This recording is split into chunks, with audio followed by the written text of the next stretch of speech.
Hey, what's up? Welcome to the What More Can I Say podcast, episode 21. Our podcast is officially legal. That's right. Yeah. You like that? I like that. I like that. We are. No doubt. What's up, man? I'm one of the hosts, Togo Kapone. Let me introduce you to my co-host in case you don't know him already. Let's go to the lady of the pod. Always ladies first with that big girl magic. Keke, Hey. what's up?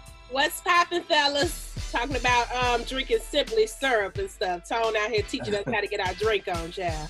So yeah. That's what we're doing. I'm here for this. I'm trying to step up the experience for y'all, man. Zach Boog, he is the new dad on the pod. He had just released a parody to Laugh Now, Cry Later. What's the name of it, Zach? It's called Laugh Now, Shit Later. Or Shit Now, Cry Later. But, Okay. But that's not what we need. Before we talk about that, we can get into that. I want to just apologize to everyone about my haircut. This had a new look, Zach. This was not on purpose, okay? Me and my barber were talking a little too long, and he got a little heavy-handed. I said, trim it down a little bit, and I end up with a whole box fade. So you 90s Zach right now, bro. I couldn't even curl up. My girl. Yes. Boys in the hood, Zach. You for sure. Yes. He's giving us a little Martin Lawrence. Higher learning, Zach. We see That's you. funny. That's funny. 90s Martin, the first 3 seasons. Yeah. 100%. Yeah. 100%. Oh, yeah, that haircut definitely goes with, and I was around for it. It was Carl Kanye. Yep. He definitely got some oversized jerseys with a cut like that, for sure. I think I'm about to go get a fit just so I can make it all go together in a hoop earring. Yeah. Because it happens though. It happens. It happens. Let me tell you how. Hey man, let's go. What's up? I was gonna tell you how I found out. Okay, tell me. He come by my house to cut my hair, so it was looking cool in the mirror. Like we was cool, like everything was good, right? It wasn't until he left, and I was sweeping the hair up, and I said, "That's a lot of hair." I said, "That's a lot of hair." I was like, "Woo!" And then I went to take a shower. You know how you want to wash it out. I was like, "Woo, this feels a little short. This feels a little short." And that's when I noticed, and it was too late. So, So here we are. My bad. Yeah, here you are, drinking on tequila while you nurse a weak ass. I mean, a box. I'm just playing. He gonna do my box like that. He gonna kick you while you down. Damn. I can't even grow hair, bro. So look, what are you talking about? That's the beautiful thing is I still got it. It's gonna come back. It's gonna come back. That's it. Oh, Mine, I grow my hair out like that. It's gonna be a George Jefferson ring. I refuse. They got bundles for that now, Tone. Bundles. Tone, you should get a frontal, bro. I know a guy. I know a guy. If y'all want some bundles. No, look, I'm gonna tell you this. He should get a frontal. He should get like one of them waves. They be making dudes. No, I thought about doing it for a Halloween joke, like just getting the whole situation, on Halloween, and with the lighting and everything. And yes. But I will get laughed off the planet with that. Bruh. So you gonna get the little pretty Ricky waves in it. It'll all go together. It'll just be right. Let me know. All right, look, we're not talking about my hair anymore. We're getting on to the prize. People came to listen to us talk crazy about all of the things that happened this week. It happened today. It was a bunch of stuff that happened today. But let's get to this. Cardi B and Offset got a divorce. Now, I can say I told you so, but I'll wait to say I told you so. Zach Boog, you being a married man, seeing this divorce, what'd you think? I saw it coming. You know, let's not front.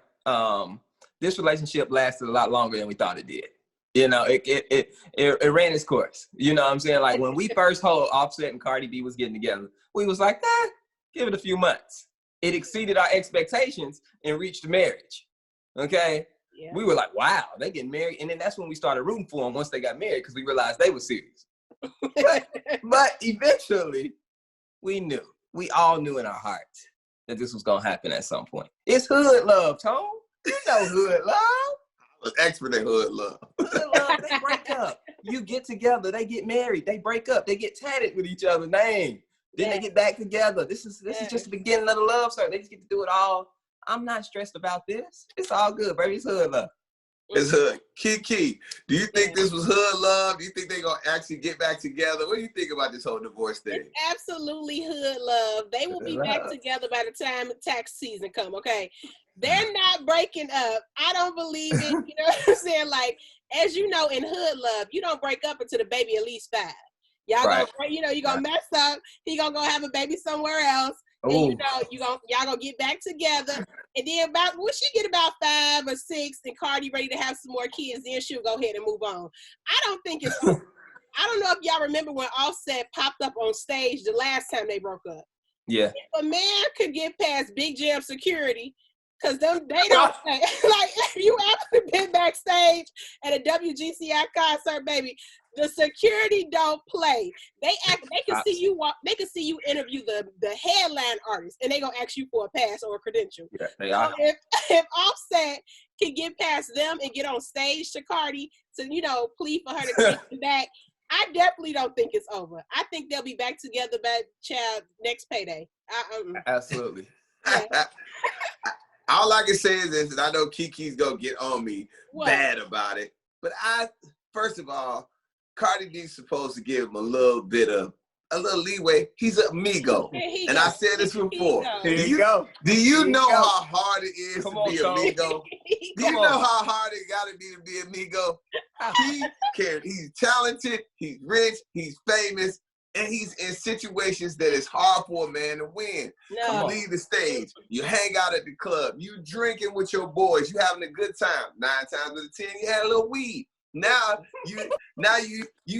you're around some of the most beautiful women throwing themselves at you constantly, in your phone, in front of you. It's tough being an amigo. You saying that Offset just sitting by himself, just chilling. He's trying to. I think Offset is trying to. I honestly think Offset was trying to be a good guy, but when you amigo, it's tough. Trying to be a good guy. That's true, though. That's true. It's tough. Have you ever been amigo, Keke? Keke, you know it's like to be amigo. And neither one of y'all been amigo either, okay? Ain't nothing. I told you this story before. Yeah. I told you this story, but I'm not going to have Zach ruin his marriage before. I told you. Tone Kapone that worked at Foot Locker and Finish Line. Here he go. It was a lot easier being faithful, being Tony from Country Club Hills than Tone Kapone from WGCI. I can tell you that much.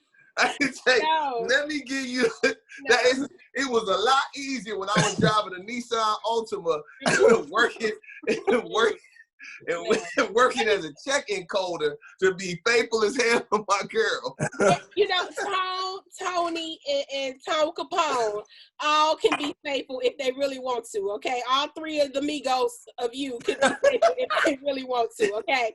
That's just a you problem. Now, here's where Offset messed up.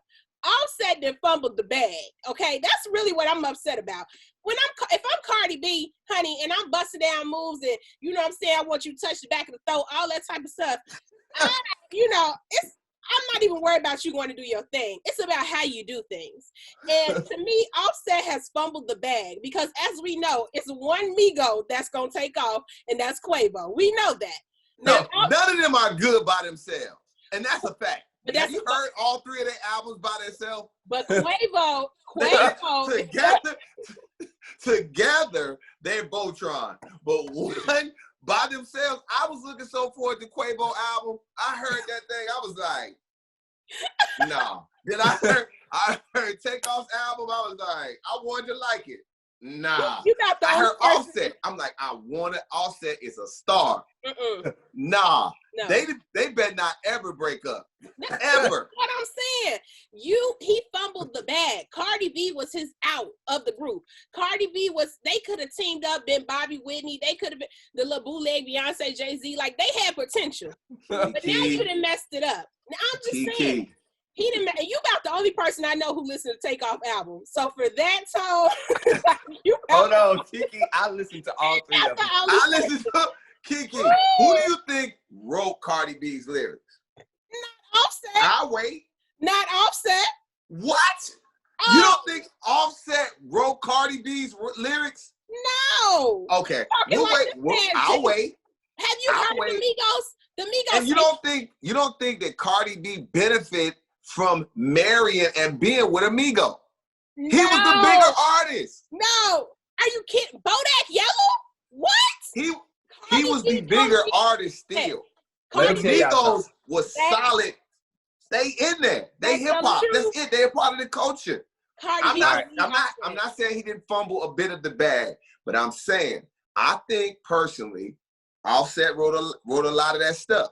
Just like people was like, nah, Safari, wild, corny, blah blah. He's jumping out. Nicki Minaj had made a song that's good since he broke up with Safari. Oh, I know what you're saying, and I believe you when it comes to Safari. But in this situation, Cardi is having people write her lyrics. We know that. Nobody cares. We just love the way nobody cares. We love the way she delivers them. I promise you, I don't care. I just can't accept. Okay. I mean, no, she says that. She says I got writers. Like, she writes too. I'm not like Cardi is all in her musical process. I'm not taking anything away with Cardi just because she got some help. I'm not trying to discredit her music. Okay. But I want Tone to know that Offset. It's not the help. It's not the person writing her stuff. First of all, Offset's not the one writing it. You know what?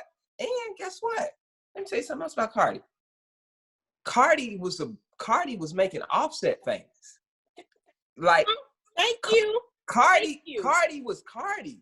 Yes. And when Offset, she was helping Offset. Yes. It helped Offset become his own brand outside of the Migos. So if anybody taking the L is Offset, he could have been a stay-at-home dad. Y'all saw the little meme. They was like, Offset should have been a stay-at-home dad. He could have been a cool little stay-at-home dad. Okay. Yes. And tour every now and then. Offset. We didn't. He took an L. He fumbled too. Dude, do you know what it's like having a spouse making that much income? She never gonna date anybody again. Offset is definitely from the hood.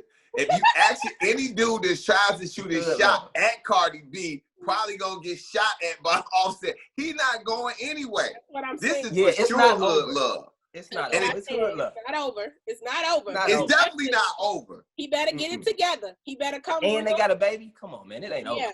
It ain't over. It ain't over. But I will agree. He did give him. I like the brand, his own brand outside of the Migos. I agree with y'all on that.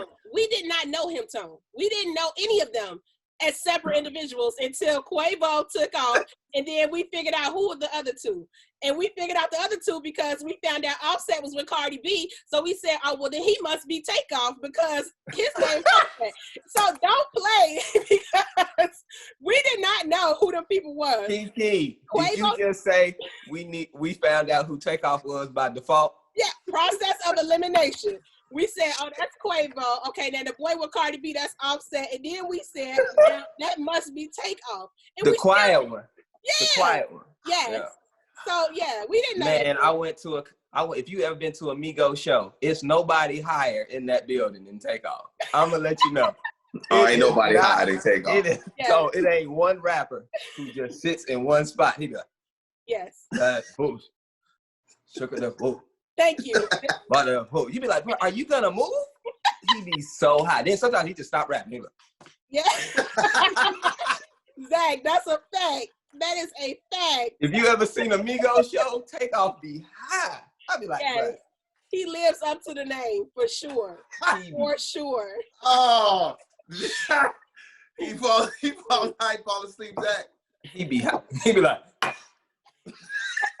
but it'd be a whole concert. It'd be a whole concert. It'd be like, bad and boosh. Like Quavo, Offset. They like, they look at him too. They look at him and just keep going because they already know. They be like, Takeoff high as hell. Yep. That's a good one, bro. Let's get to this. Speaking of music, man, Kanye West versus the music industry. Now, he's been making a lot of wild tweets. He actually just put out 7 rules for the music industry.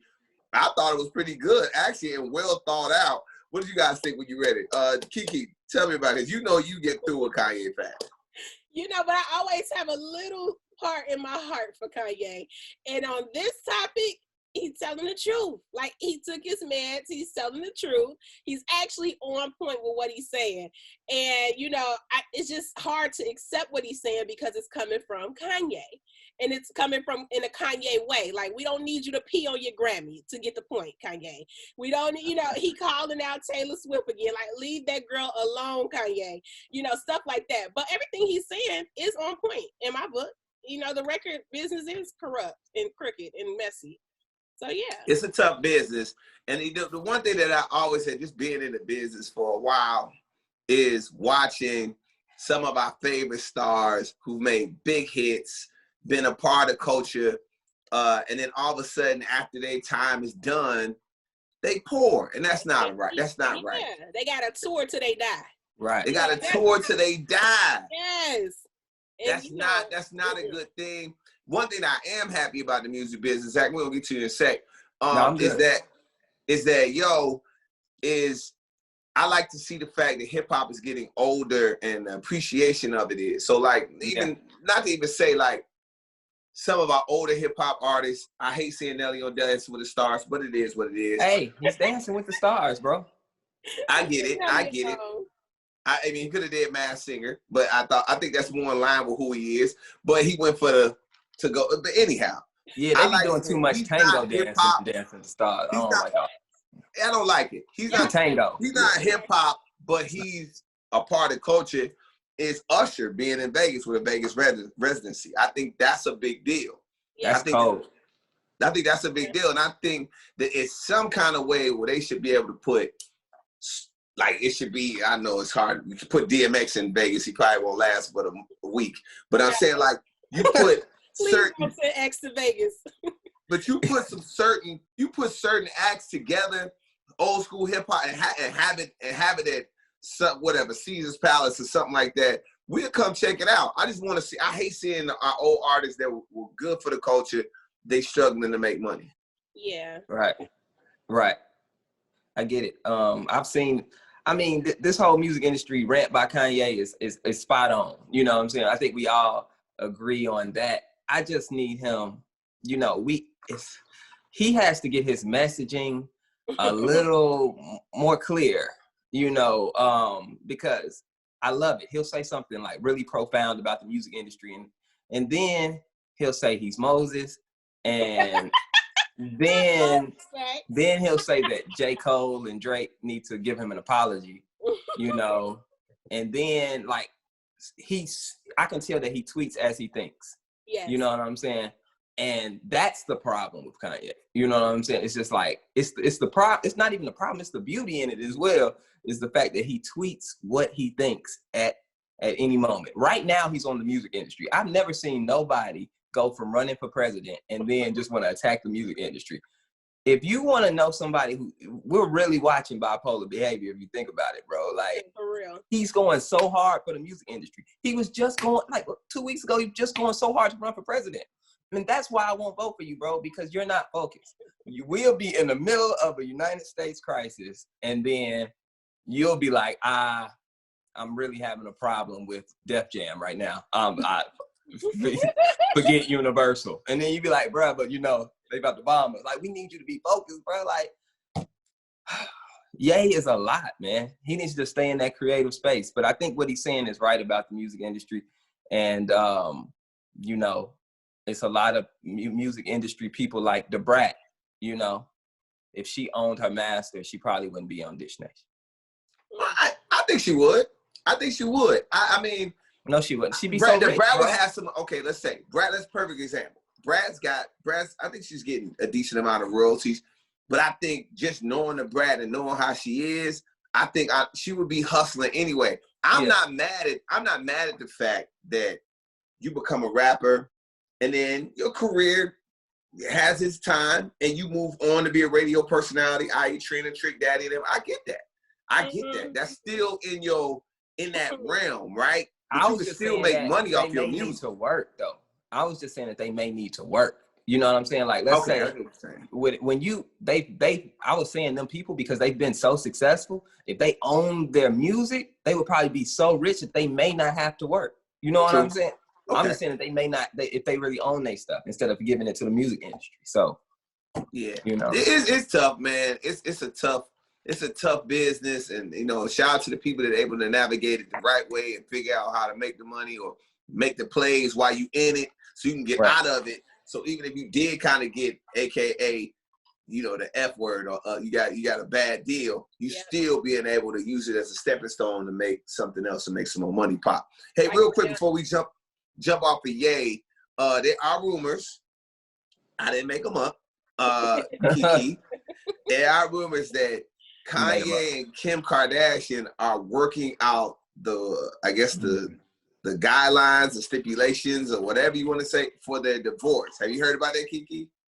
Tone, we talked about this. You and I said, don't backpedal now, that they definitely getting divorced and she gonna slide on Meek Mill. I'm still holding out for that. Oh my God. I believe that she smashed the homie or is planning to. So, and I'm, Kim, I don't blame her for getting a divorce. I really don't. I could not deal with 5 minutes of Kanye West as my husband, okay? I would be in jail. So, therefore, girl, get your divorce. She's going to school to be an attorney, so she probably her own divorce lawyer. I don't think Judge Mathis or anybody else will have a problem signing off on that divorce. So, Kim, do what you got to do, girl. That's it. Yeah, that's crazy. Tough. Yeah. Look at how y'all feeling. Like, if she shows up with Meek Mill, we are running the tape back because we did call it. Yeah. Y'all called it if she show up with Meek Mill, for sure. Yeah. Oh my God, that'll be just it. Dang, I just, how wild would that be? I read it like this though, Tone. You said that they were both putting it together. The story that I read said that Kim had everything planned out.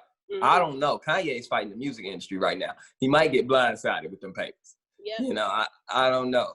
You know what I'm saying? I think that if you was to ask me to say, hey, Tone, what do you think?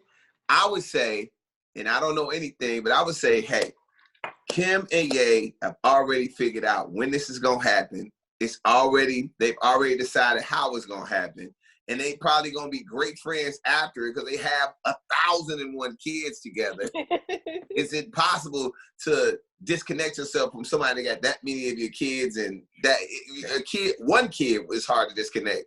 So that many. They've been in how long they been married for? What, 5 years or so? Mm-hmm. Yeah. 5 to 7 years, somewhere around there. Yeah. So it'll be tough. And I'm gonna wait to see what happens. But if she ends up with Meek Mill, now Keke, does that make her a thought? No, she gotta move on. She gotta move on. What you want her to do? Be a nun? Cause she can't be. That girl probably ain't had sex, Tone, in at least about 4 years. Like Kanye been living in Wyoming with the preacher. For at least about 2 years. That girl ain't had none since them kids, they ain't even do it to have the kids. They had North. What? Am I lying though? Am I lying? They had North, they had Saint, and the rest of them kids they made. So I'm just saying, Kim probably ain't had none in so long. Go get you some, girl. Go out there and live your life. You and Cardi B, y'all go on a world tour. Both of them into politics. Both of them gonna be halfway single. Go live your life, Kim. I hate that you just said both of them into politics. That's hilarious. No one is letting their Kim Kardashian and Cardi B be. I'm telling you, the fellas that's thinking about shooting a shot, which is going to be some entertainers or celebrities. I wish I was in that world so I could tell them, like, fam, you don't want to do that because Offset is not letting you date Cardi B safely. He just not gonna let it happen. He ain't letting you. She rapping about WAP, and then you gonna start dating his ex-wife? Yeah. Never. And if you think safe, Kim, like you said, if you think Kim, who got 4 or 5 of Kanye's kids, is getting ready to let that go down, you gonna be in there knocking his ex-wife down with his kids in the other room? I don't think Kanye will be a problem. Offset, you're gonna have to get Tekashi 6ix9ine security. Whoever date Cardi B gonna have to really invest in some security because you know once Offset figure out that we found out about him by process of elimination, he gonna be his man anyway. So because he done fumbled all type of bags and opportunities, so he gonna spaz out. So if you're trying to holler at Cardi B, be safe. That's all. Be safe because Offset will all the smoke. Yeah. All right, let's get to it. Speaking of smoke, Bronny James told on itself, which was weird, and it made me think that it was Photoshop. Zach, when you saw Bronny with the weed, man, what do you think? Bronny was smoking weed. He did it, but he did it to himself. He took an Instagram video of him hitting a joint. Now, what alarmed me is that Bronny is what, a sophomore, junior? Something like that. 15. He's either 15 or 16. And when he smoked it, he was smoking it was a roach. And he hit that hoe like now I didn't have those skills. To have a skill, you know, when I was 16 trying weed, I was like smoking it like a cigarette. How you inhale? We was learning how to inhale. You know, your boy be like, just swallow. And you be like, that's what you do. You trying to learn how to inhale. I was learning smoking weed. You know what I'm saying? But Bronny hit the hell like, I was like, oh, LeBron, no, he smoked. Yeah. I said, LeBron, no, he smoked. Wait, he hit that? He hit that? He said, yep. Nigga started making O's. I said, oh, no, he been smoking. He been smoking since he was 12. He got tricks. Oh, to be Bronny James has to be tough. It has to. Here he go. I gotta go. Keke, you just don't be feeling sorry for people. You like, look, you LeBron James' son, you should know better than to smoke weed on it. You know how hard it is to be the #1 athlete's son. I don't it's gotta be tough. I want to know. I would love to know, actually. Please. It's probably heaven and hell all in the same boat. It's terrible. One, you got to be really good at basketball, and you can never do nothing stupid like what he just did. Apparently he can. LeBron never responds. We ain't seen him get a whooping yet. The man been cussing us out since he was about 12. He on the internet smoking weed. It seems like he just get away with everything. He need a whooping. That's what it seemed like. See, that's... LeBron love him. He ain't messing with him. LeBron don't mess with him. But I will say this. Pay attention to how the news and how ESPN and how all of those shows, no one said anything. That's the power of having a powerful father. Social media was going about it crazy. That did not become a story. No, it didn't. It did not. I didn't say nothing. Since we can't talk, LeBron, I'm sorry. I don't want no smoke. If ESPN can't talk about it, I know this podcast can't talk about it. Right. So LeBron, my bad. I'm just playing. All jokes here, baby. Just kidding. Just jokes, LeBron. It's for entertainment, man. Matter of fact, we'll get off of Bronny right now and move on to Zach. We got to hear this because I want to hear. She stuck up for us this last time. Keke will ride with you. That's a good thing. Keke will ride with you. She ride with you. She ride with you. Yeah, you right. Dre's wife. Now, there's been reports that she stole money, and also she staked a claim, said that that she should own part of Dr. Dre's name, the trademark. I figured it out, y'all. I figured it out. What's up? I got it figured out. This is not a divorce. This is revenge. She's getting revenge. This is deeper than divorce. This ain't just we just see eye to eye. We don't see eye to eye no more. We're gonna end this relationship. Our kids are grown. Let's just go our separate ways. This ain't that. This is revenge. She wants blood. She's at his throat. She wants blood. I don't know. Listen, now you know I don't know anything, so I'm just allegedly speaking. But how aggressive she is in this divorce lets me know that this is not about, this is deeper, man. I don't know what's going on, but she wants blood. This ain't about just divorce. This ain't just about the money. She want to hurt him. She trying to hurt him. This is revenge. Yeah. For sure. Dr. Dre got a baby on the side or something. It's too much. It's too much. It's something. I can't say what Dre did, but he did something that pissed her off. What you think? I think that she is right in line asking for everything that she needs to ask for. Now, y'all know, I said she jumped out the window. What? She's stealing, Keke. She's not even asking no more. She asked for, when she came with the breakdown, that was her wrong move. You don't ever explain where you going to spend your money at, girl. You just ask for a lump sum and say you need it, okay? Now, so when I ask my man for some money, I just need some money. I'm not gonna tell you like I need money for nails, my car. I just need the money. You know what I'm saying? And whatever you give me, I'm gonna ask for more than I need, and then whatever you give me, I'm gonna settle with that. So that was what she should have done. But outside of that, I told you guys, she's a lawyer. You know what I'm saying? Dr. Dre was out here getting robbed by Eazy-E and that little Jerry man. Y'all really think she didn't have any part of his new deals when they got together 20 years ago? Before the $1 billion, y'all really don't think she played a part in that? I'm not saying she does not deserve money, Keke. That's not what I'm saying. The way she's coming at him, $2 million a month. You said last week it was excessive. It is when you break it down. If that's excessive, she burning the lick up, Keke. She burning the lick up. It's always somebody's gonna mess the move up, and that is what she's doing for y'all. She's burning the lick up. You gonna say you want some of the man's name?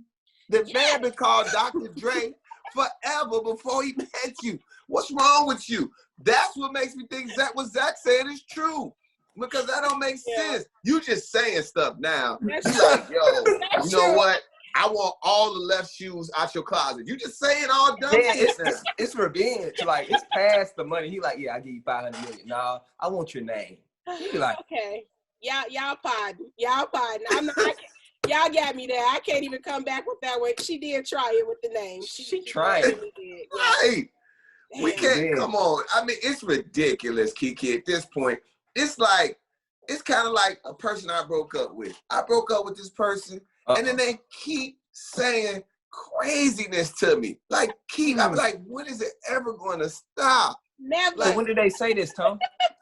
So they just troll me on Instagram and say stuff. When I post stuff, have you ever, look, I'm going to tell you, when I post stuff, you know what I have to do when I post stuff? I have to instantly, for the next hour, watch all my comments because they're going to say something reckless in this comments, and I got to delete and block old fake-ass account.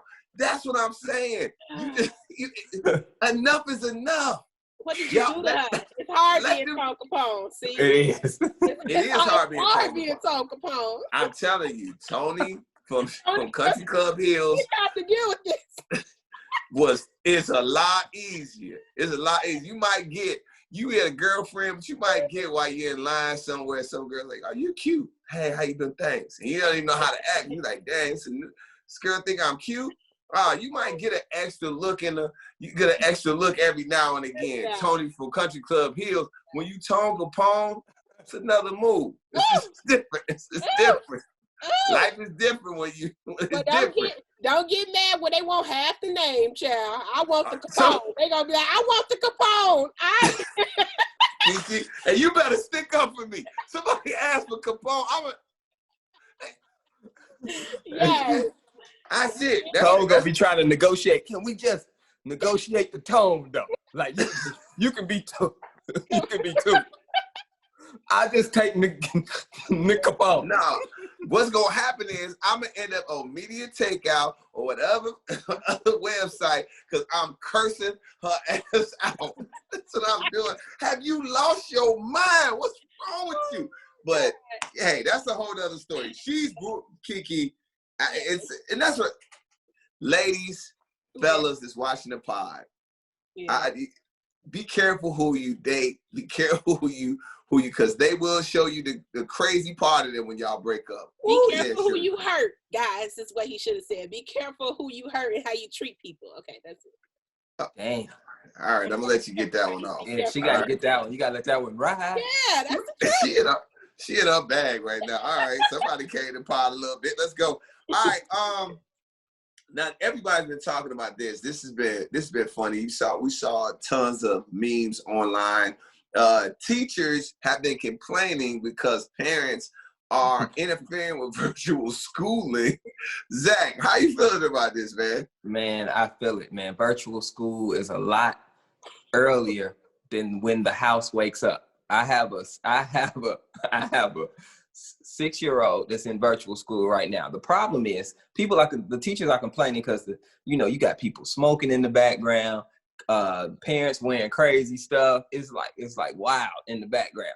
And I get it. It's because virtual school starts too early for when your house supposed to wake up.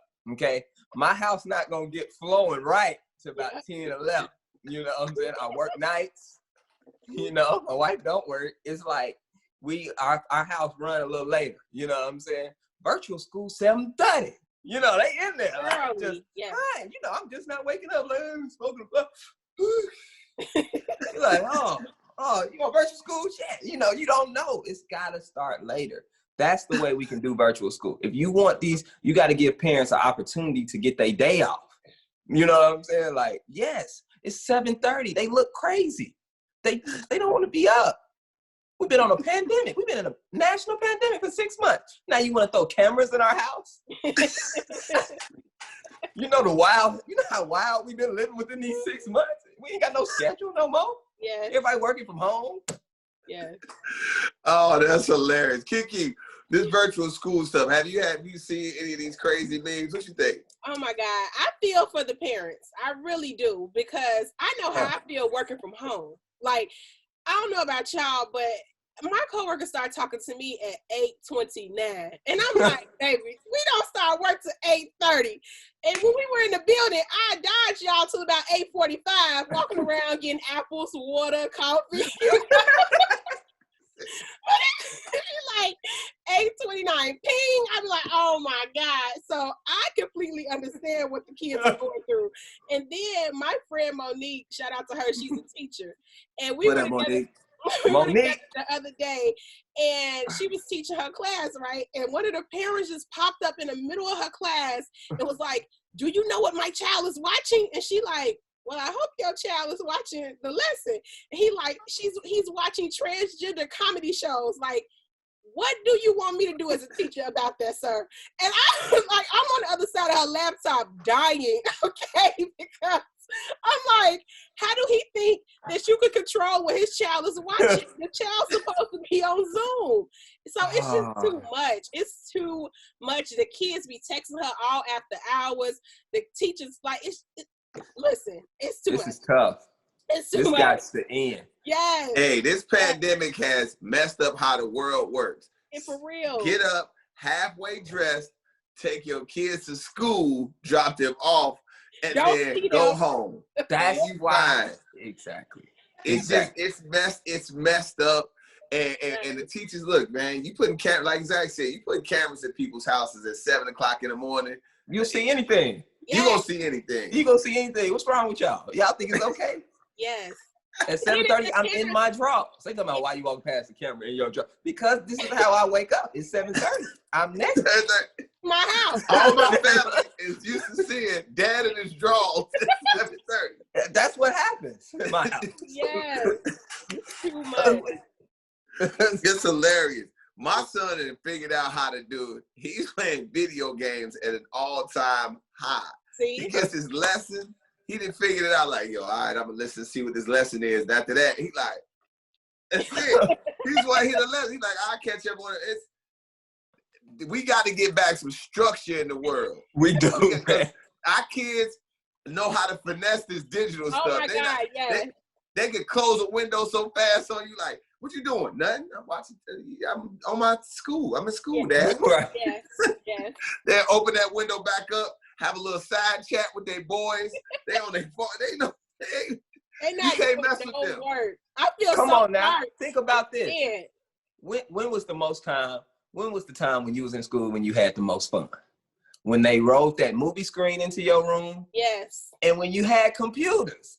You remember you used to go to computer class?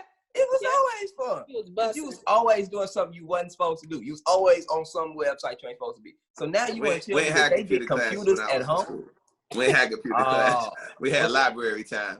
I mean, y'all used to sort through the books and stuff, huh? Yeah, we had to lose the little, which I hated. The card file. I know what you're talking about. What's it called? Yeah, it was like you had to look. That little drawer told you where the books were in the library. You had to look. It's the man. You know, that's the thing. I started school like that, and then computers came out, so we kind of transitioned because I wasn't. Computers came out. What are you saying? Damn, Keke, get off us, man. What are y'all talking about? Computers came out. Keke, in elementary school, we went to the library and they used to teach you how to look up a book. No, they did not teach you how to look up a book on Google or on a laptop. You had to go through that little card file. It was terrible. We didn't understand it because we were young. Then by the time I actually had to look up stuff, computers had came out. So I didn't have to do that. It's the same thing with cursive writing. You know what I'm saying? But we got taught in cursive. Gary, right? You grew up in Gary. Man, see, that's the thing. I'm just saying, because you know, I was now out you gonna get Keke, you can't go to Gary now. I'm just saying. I'm gonna have a whole hood ride on your ass. Like AGI, everybody.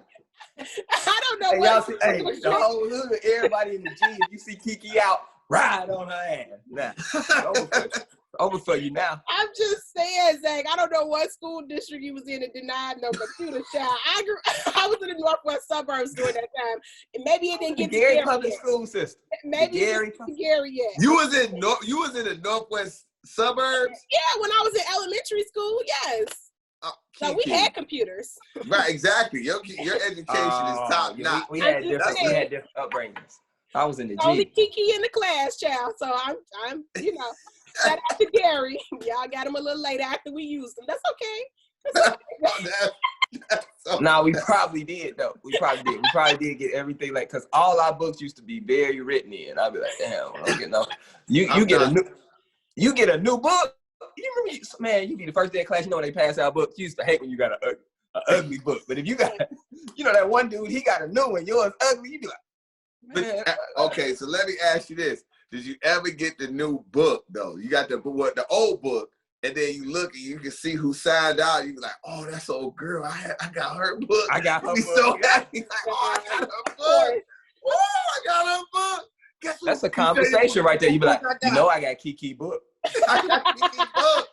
Look who book I got. And it was always them siblings. Everybody grew up with them siblings. They be like, I want my brother book. You be like, God. You be like, that's my brother book. And then all our books were new. All right, we never had that. We had it. Huh? And you try to have me because I'm who I am. You try to have a conversation with if she was in 8th grade, you was in 7th grade. You try to have that conversation like, I got your old book. Yeah. Look at this toxic mess going on here. Lord have mercy. Look, man. You gotta shoot your shot. That's like when you're young, you gotta learn the art of rejection. Because for sure, when I tried the new book conversation, it always came with, oh, okay. Like, damn, I should have said something else after the new book. Yeah. Hey, man, let's get on, man. Let's get to this.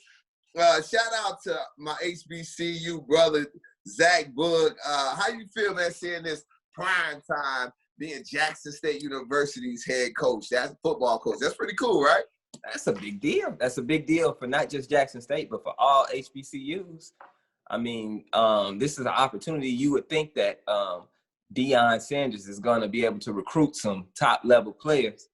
And with top-level players, then, ESPN comes, the sports endorsements come, to the school. So all we want to do, I think what this can do is help attract top talent to HBCUs. I don't think if we knew how much power we have in just the athletes, if these young guys, I'm talking about the top athletes that usually go to Dukes or your Texas when you're talking about football, or Alabama when you're talking about football. One walk in Jackson State, first of all, you're playing in the SWAC, you're going to have 1 million yards because everybody else is not that good. So you can get a lot of attention. Then you went to the HBCU with Deion. People going to come, the money going to come. And it helps, we're so used to PWIs capitalizing on black talent. It's time for HBCUs to capitalize on black talent. So I think it's dope. Man, that's pretty cool. Keke, we know you don't watch sports, so you just like, whatever y'all say sounds cool. I'll say this. I'll answer for you. Deion Sanders going to HBCU, first of all, Deion Sanders is one of the 2 football players that made me want to play football, period.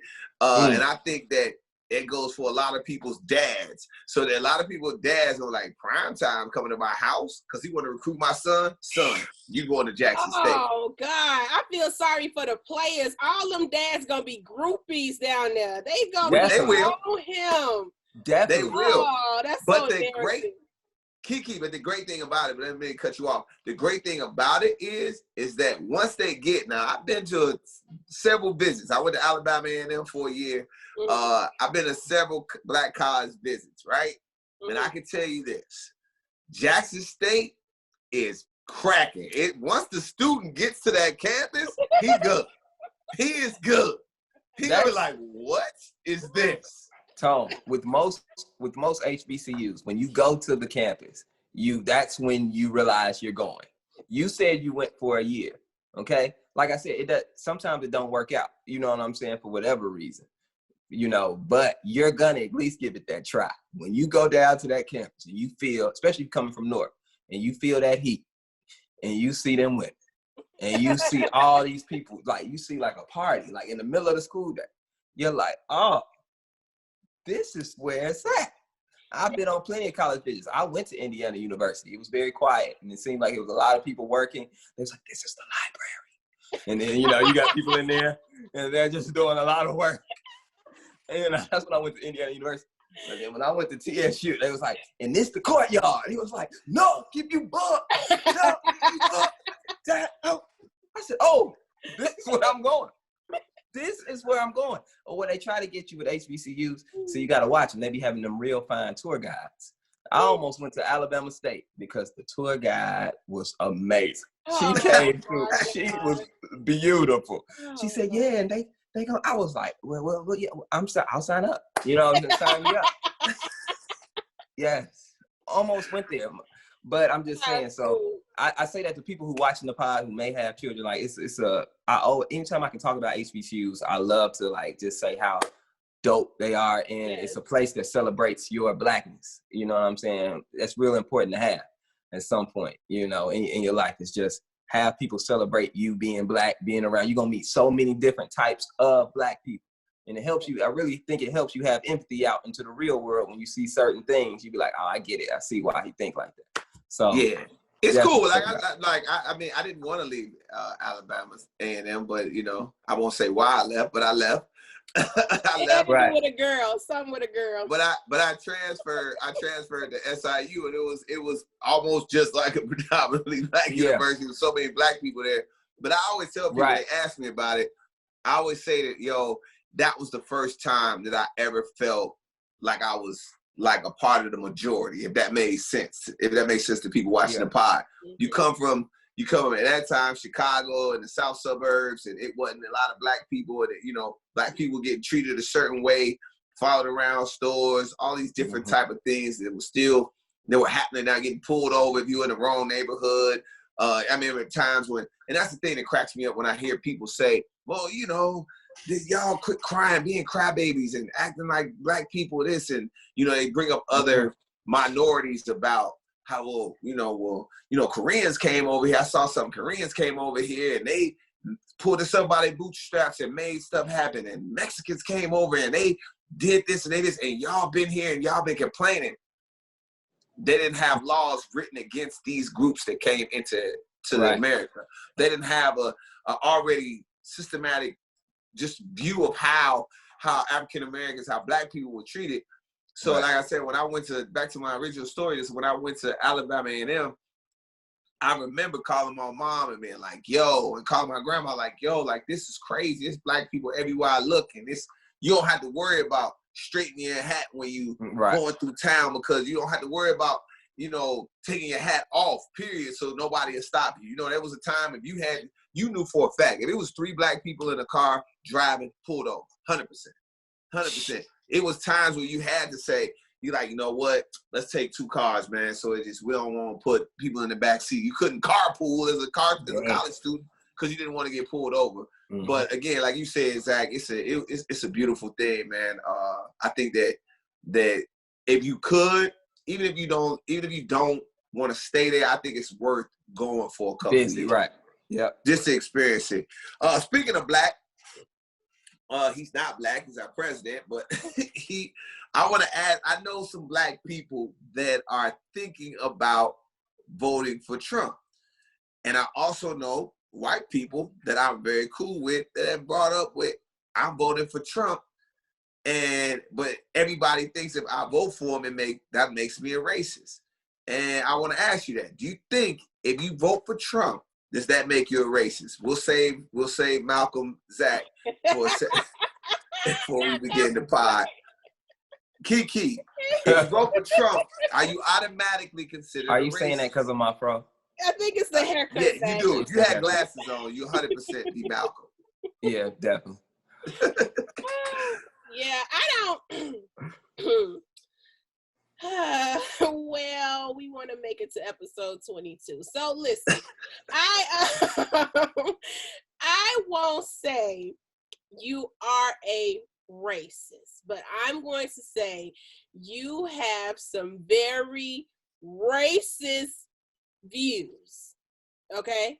So, it's like, Keke, you shop in the plus size section, but are you a big girl? Yes. If you follow where I'm going, right? Like, you may not want to call me a big girl, but I shop in the plus size department. So therefore, if it walk like a duck, if it quack like a duck, 9 times out of 10 is a duck. So I will just say that.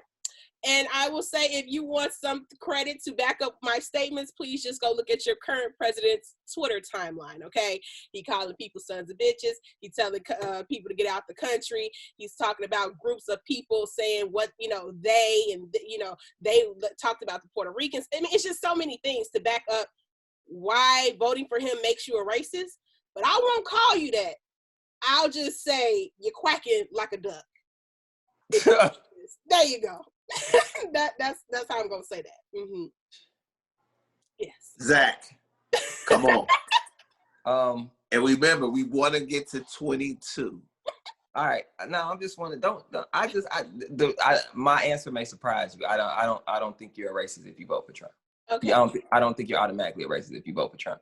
I think people vote their interests, and that's what I think. I think people vote their interests. I know a black dude. He's a comic. He owns his own company. His interests right now. See, some people are. I mean, okay. Let me just tell you. His interests. We were riding one day, and he was telling me he was gonna vote for Trump because his interest is his company. And he said when he had his, he said I need to get as much money as I can because when the Democrats get back in office, it's gonna dry up. And I know it. And I'm eating right now. You know what I'm saying? So his interest was his company, not necessarily race. You know what I'm saying? So I think white people can have interests as well that might not, or I mean, just not just necessarily white people, but Trump voters may have interests that Trump appeals to. That what's the name? What's that girl name?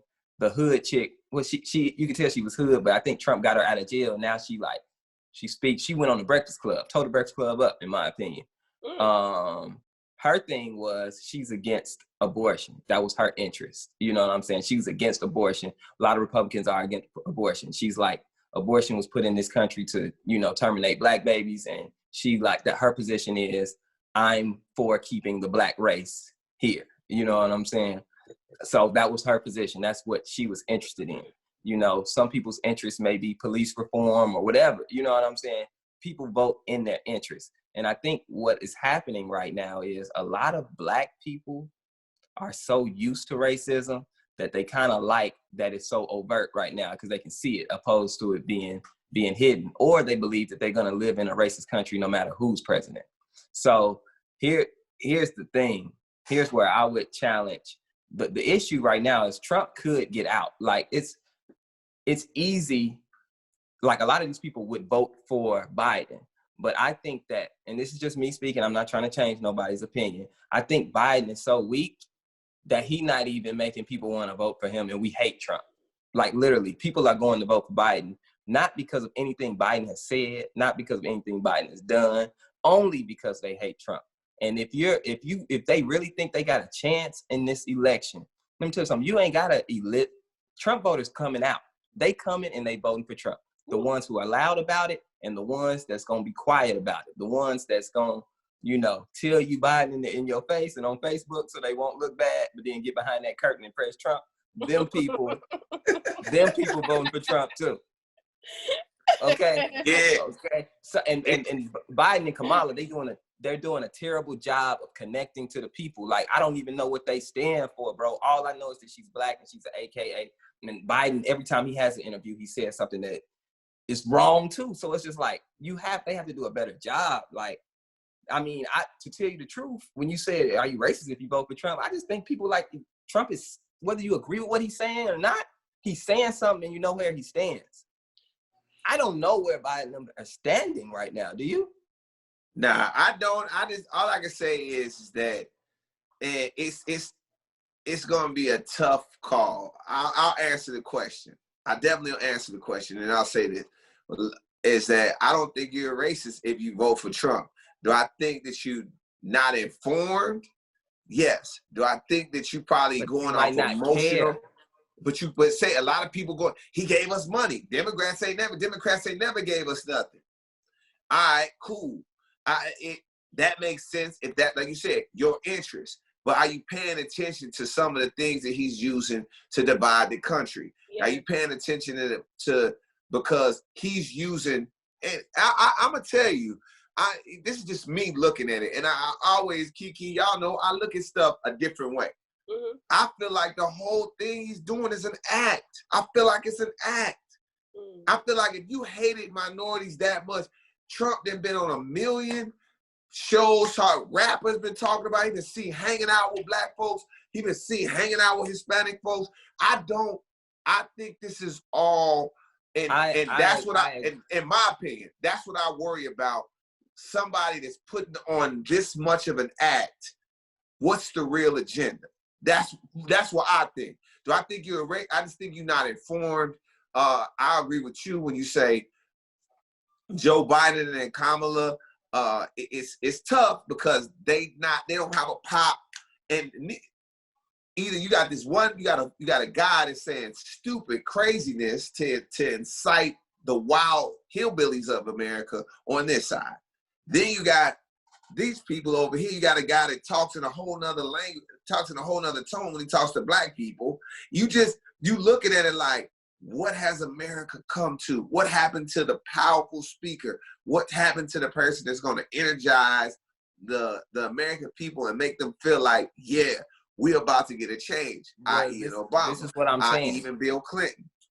My point is, that's why Trump is going to win, because of what you just said. It's what you putting people in a position where you got this one dude who's just wild and, like you said, creating chaos. My biggest issue with Trump isn't the racist stuff that he says. It's the way he talks to other people's presidents. I be feeling like we about to get bombed at any second, and I'll be like, he's gonna get us blown up. Like, we gotta stop this dude. This dude is wild. He'll say anything. And yeah, in the race, like he's the worst. Trump is the worst. And then you got Biden, who you don't quite know what he means, and they just saying anything, like he's saying wild stuff too. That's gonna cause a lot of people to sit at home. That's what I worry. That's about. Gonna make. I really hope y'all get out and vote. Please don't sit at home. Please make. I'm worried about that. I'm gonna go out. I've been encouraging people to vote on the radio. I'm gonna go out there and vote. I'm definitely gonna do it. And I'm gonna vote for Biden. But I'm just telling you what I've been hearing from people. Yeah. People not. I'm just saying, like, people not trying to. They just not really feeling it. They're not feeling neither one of them. I can just tell how they acting. Like, they'll be like, yeah, you can tell if somebody's finna vote or they're not. You know what I'm saying? Like, man, I don't know, man. It don't matter, man. Like the way people are shrugging it off. A lot of people don't sit at home. And people hate both of the candidates, and that's people hate them both. They hate them both. That's where the dilemma comes. That's the problem. I can't recall a time where we've been this close to an election this important, and that you don't see yard signs everywhere for a specific candidate. So I was down in Wisconsin, and I mean, huge Trump signs down in the back rows of Wisconsin. But I saw very little Biden signs. And even in my own town, I just feel like when we're this close to a presidential election, you see a lot more yard signs and bumper stickers and things like that. So people, I feel like, definitely aren't as excited to vote for Biden. However, it's important and imperative that you get out, because I know we think Trump is just stupid, and I know we think he just makes dumb remarks, but he's actually put action behind a lot of the stupid remarks and stupid things that he's said and done. And when we got black men getting killed like we do by police officers, and our president is nowhere to be found in those situations, or he's standing on the wrong side of history in those situations, that speaks volumes to me. So when you say, are you a racist if you vote? No, not necessarily. But a lot of his policies and a lot of things he supports and stands behind is racist. And there's just nowhere else to, there's no way to flip it, smack it, rub it down. It's a racist move. You potting. You potting. You pulled out a bar. You potted. You potted. You pulled out a bar. But look, I'm trying to be down. Egos, child. Okay. Yeah, but I'm saying, I feel you, Keke, you absolutely right.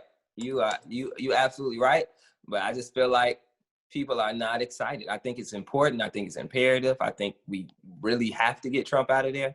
But I don't feel like people are excited for what's next. And like Tone said, I've talked to plenty of I'm talking about black people, that are saying this. Yeah.